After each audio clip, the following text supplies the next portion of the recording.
आलसी बगुला और केकड़ा की कहानी। यह कहानी है एक जंगल की, जहाँ एक आलसी बगुला रहता था।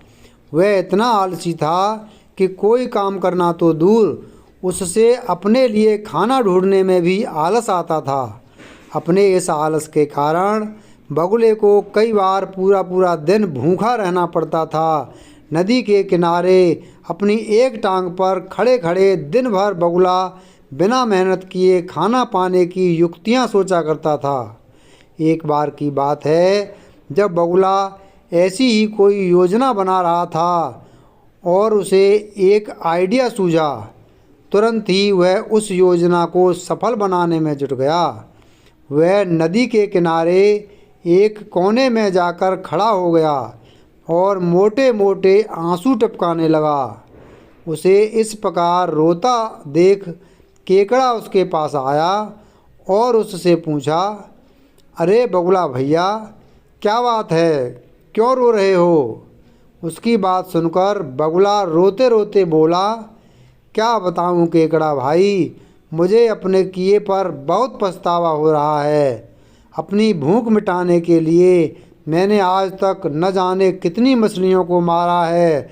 मैं कितना स्वार्थी था, लेकिन आज मुझे इस बात का एहसास हो गया है और मैंने यह वचन लिया है कि अब मैं एक भी मछली का शिकार नहीं करूँगा।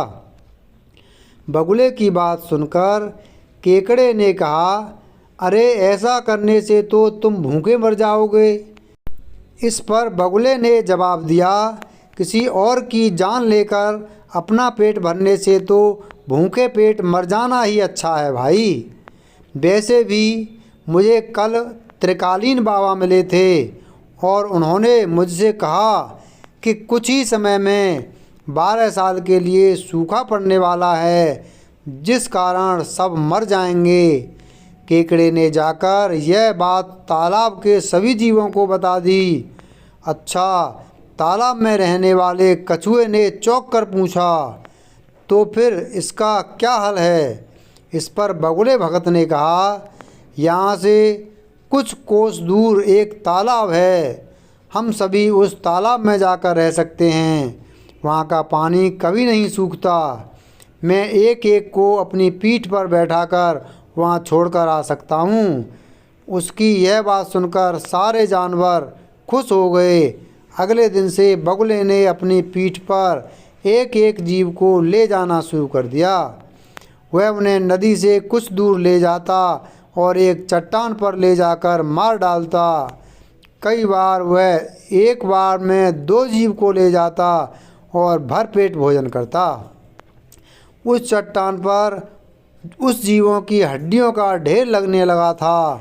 बगुला अपने मन में सोचा करता था कि दुनिया भी कैसी मूर्ख है, इतनी आसानी से मेरी बातों में आ गए। ऐसा कई दिनों तक चलता रहा। एक दिन केकड़े ने बगुले से कहा, बगुला भैया, तुम हर रोज़ किसी न किसी को ले जाते हो, मेरा नंबर कब आएगा? तो बगुले ने कहा, ठीक है, आज तुम्हें ले चलता हूँ। यह कहकर उसने केकड़े को अपनी पीठ पर बिठाया और उड़ चला। जब वो दोनों उस चट्टान के पास पहुँचे तो केकड़े ने वहाँ अन्य जीवों की हड्डियाँ देखीं और उसका दिमाग दौड़ पड़ा। उसने तुरंत बगुले से पूछा कि ये हड्डियाँ किसकी हैं और जलाशय कितना दूर है? उसकी बात सुनकर बगुला ज़ोर ज़ोर से हंसने लगा और बोला, कोई जलाशय नहीं है और ये सारी तुम्हारे साथियों की हड्डियां हैं जिन्हें मैं खा गया। इन सभी हड्डियों में अब तुम्हारी हड्डियां भी शामिल होने वाली हैं।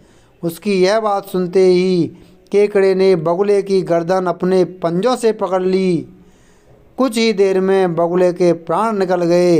इसके बाद केकड़ा लौटकर नदी के पास गया और अपने बाकी साथियों को सारी बात बताई। उन सभी ने केकड़े को धन्यवाद दिया और उसकी जय जयकार की। कहानी से सीख। इस कहानी से हमें यह सीख मिलती है कि हमें आंख बंद करके किसी पर विश्वास नहीं करना चाहिए। मुसीबत के समय भी संयम और बुद्धिमानी से काम करना चाहिए।